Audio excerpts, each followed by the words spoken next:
Hey there, this is Fufski coming to you from New York. I'm currently at a Michelin one-star restaurant called the Clocktower. It is a British restaurant, which is not often seen because most of the restaurants with the Michelin status tend to be new American cuisine, but this is new British cuisine. This is not my first time visiting here. I've been there 2 years ago during the 2019 restaurant week and I absolutely loved it. This is one of my favorite Michelin restaurants and my favorite restaurant during the restaurant week. Not one of, my favorite restaurant during the restaurant week. But that being said, it's been 2 years, a lot of things have changed, the menu has probably changed. I'm thinking of coming back here again to have the full dinner a la carte experience. First thing here we have is the bread. It is the sourdough. I remember this is one of my favorite bread items as well. It's baked fresh in-house. You can smell the aroma slightly as well. Slightly elastic.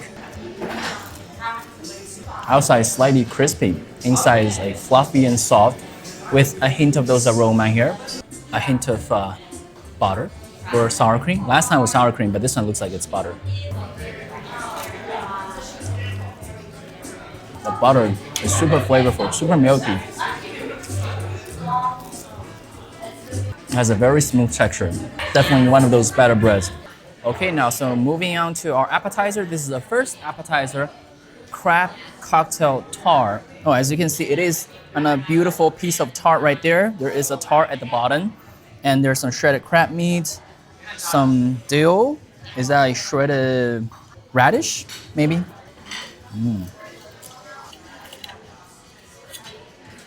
Let me get a little bit of everything onto one bite. When you take a bite, you want to have a bite that is composed like this. Cheers. It's like a crab salad condensed onto a piece of very thin tart. Refreshing, slightly maybe lemon juice there to lift the dish.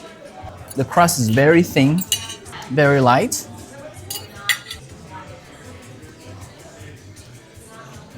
Oh yeah, we definitely have that slightly acidic, maybe lemon juice and some other acid, but it's mild, just enough to bring up the refreshness of it.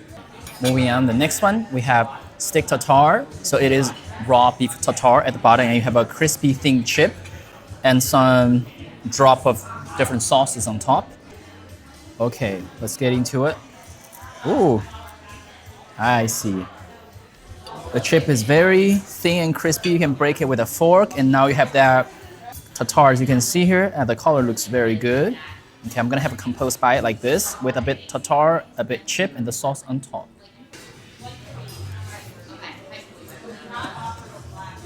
Bellissimo. Oh, the tartare is so fresh. And also it's very sizable, similar to the one I had in Modern, which is a Michelin 2-star restaurant during one of the restaurant week. And I ordered a tartare of similar nature. They also have these chunks super sizable, so when you chew, it's like almost you're biting into pomegranate seeds. It's like that. The texture is also very tender. The sauce give it a slight tart as a season, and the chip give it a nice contrast. It also comes with 2 pieces of toast. You know, you just pair tartare with the toast, just a little bit on top. Oh, the toast here is so crispy. Because the toast is chilled, so I thought it might be a little stale. But in contrast, it's actually very light and crispy, very easy to break into. Oh, that's very nice. This is a good dish. Next up, the third appetizer, we have chicken liver and foie gras pate. So we have a bowl of this and a piece of toast. Look at the toast, it's very thick here, but at the same time very light. Okay, I'm gonna break this toast apart. Not difficult at all. It turns out this has this jelly on top and it has foie gras inside of it, so it's like 2 layers. This is a jelly. Yeah, a bit foie gras here inside. That's a good one, right? Man, this is heaven. Like, this is so good. The pate, like underneath it, that chicken liver foie gras mixture is so smooth, so luxurious. No gaminess. You have that slight livery flavor, but in a good way. But at the same time, you have that jelly on top that's very fruity and slightly sweet, completely balance this thing. That flavor is just amazing. All right, we have the bread here as well. So I'm just gonna have a little bit on the bread. I mean, I think this is pretty good. You can pretty much eat it on its own. Just look at the jelly here. Some foie gras mixture.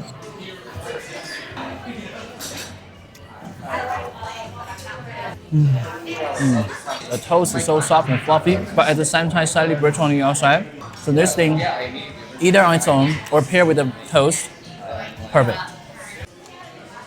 Okay, so now we have our main course. This is poached halibut with lemon butter. Very simple. Ooh. Okay, there's some caviar like seed on top. I'm pretty sure they're not caviar because the color is not like that, but they're small little seeds. I don't know what that is.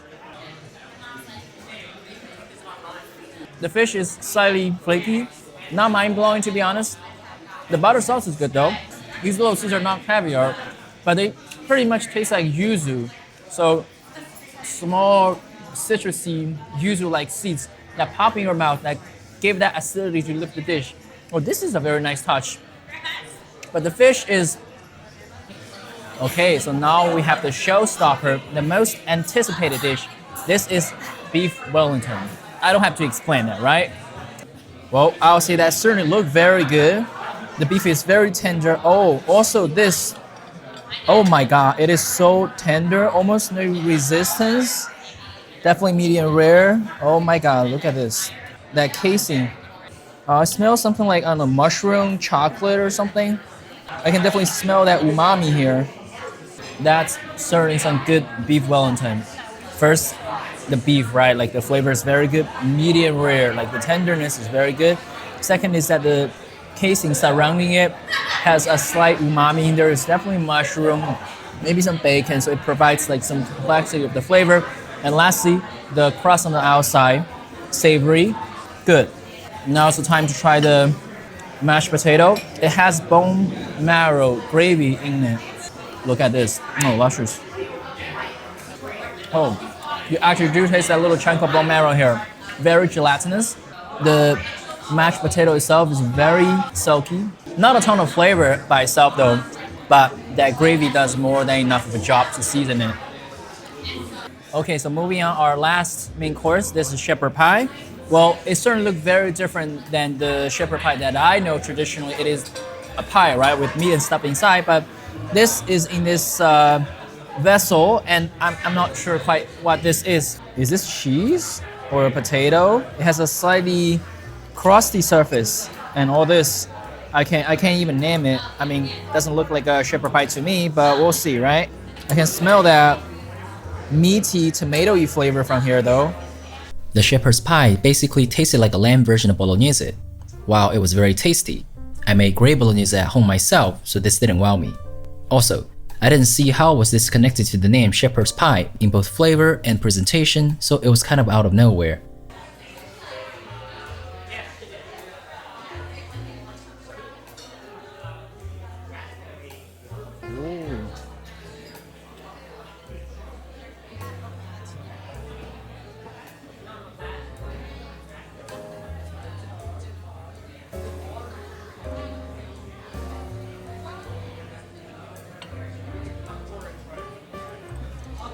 Oh, that is pretty. Okay, so finally dessert time. What we have here is baked Alaska. This is our signature dessert. The flan is poured over this Alaska, and then we have those little sprinkles on top of it. We have to use this knife because apparently it is kind of hard to cut it open. Oh, actually no, not that bad. Oh yes. Oh yes. Oh, look at this. It's like an ice cream. Inside you can see there are like 2 layers. Cakes, different ice creams of sorts. Okay, let's do that further. Let's destroy this. Oh my God. That looks good.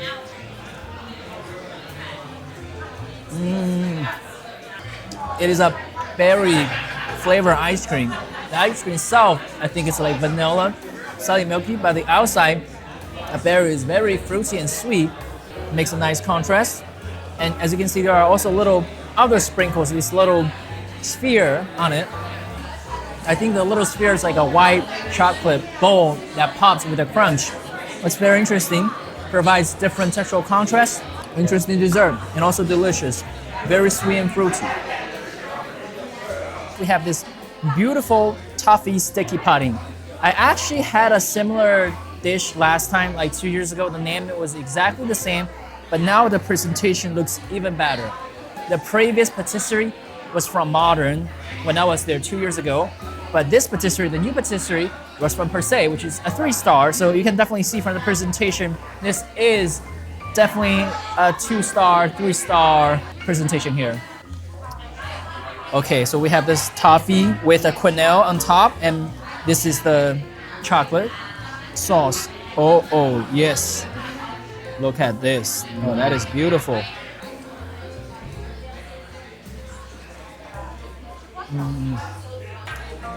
Holy, my God. This is as good as last time. The depth of flavor, the complexity is amazing. That rich toffee flavor with a hint of sweetness, a good amount of sweetness in fact, but not overpowering. It complements this thing so well. I would say it is different from what I had last time in terms of the same dessert. It takes in a different direction, but as good. Let me get some of the white stuff that's around it. Maybe little marine shells. Oh, that sweetness. This is as good as last time, if not better. Okay, now we have our last dessert. This is Earl Grey chocolate Torte. So basically like a chocolate cake with Earl Grey, which is a type of tea.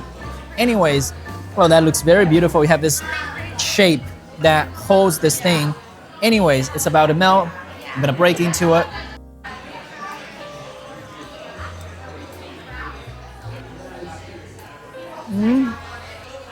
I didn't expect myself to be surprised again. Yeah, this one managed to do it. Oh, the flavor is so amazing. You have the chocolate and there is this crispy, crumbly texture inside, and there is a slight zesty, like orangey flavor that gives it a bit of sweetness and fruitiness. And like the texture is just amazing combined with the chocolate and all. The texture is between a chocolate and a cake, so it's very firm, but still it can melt in your mouth when you chew it. At the center, the crumbly texture, the zesty flavor, very good. All right, I have just finished my amazing meal at the Clocktower, and as you can see, I'm absolutely loving it. It is still very good. I'll say that I am very much impressed with the dessert, the appetizer. The main course is good. The fish might be a bit of a mishap because it was kind of dry. Let's just say the guy that's cooking the fish probably messed up. Compared to my visit back in 2019, the main course from 2019 might have a bit more finesse, like the duck breast, the cod. Compared to this one, I mean, the Wellington is also very good, but it has a $69 price tag. So it's also a bit more on the expensive side. Well, with inflation included, then we're looking at something that's pretty even. But either way, when it comes to dessert, I think the dessert is as good, if not better, than my last visit. During my last visit, the patisserie was from the Modern, like he previously worked at Modern, which was a Michelin 2-star restaurant, and I was absolutely impressed with the dessert. But this time, the patisserie is from Parfait, which is a 3-star Michelin restaurant. I know, I roast Parfait all the time in front of the camera, but it's not because of they're not good in terms of they don't have good technique. Like their technique is definitely absolutely on point. So when it comes to that, it's really like you're having a 2-star, even 3-star dessert down to a 1-star restaurant, but oversized. So that's something I really love about this restaurant. I think this restaurant has one of, if not the best dessert program of all restaurants in New York City. So I'm absolutely loving it, absolutely enjoying it. A quick update. 6 days after my dinner, Michelin revealed the latest NYC guide of 2022, and the Clocktower has lost its star. This came as a surprise to me at first, but later, came to think of it, it made sense. The main courses were noticeably falling shorter compared to 2019 in terms of execution and creativity, and that might be the reason. But I still think the Clocktower has the best dessert program anywhere in New York. Anyway, this has been a meal so far. This is Fufski. I make videos about food and travel, and in particular food of the NYC and Michelin star restaurants. So if you like this video and want to see more videos like this one, please like, share, and subscribe. Turn on the notification bell if you haven't already. Follow me on Instagram, and I'll see you in the next video. Ciao.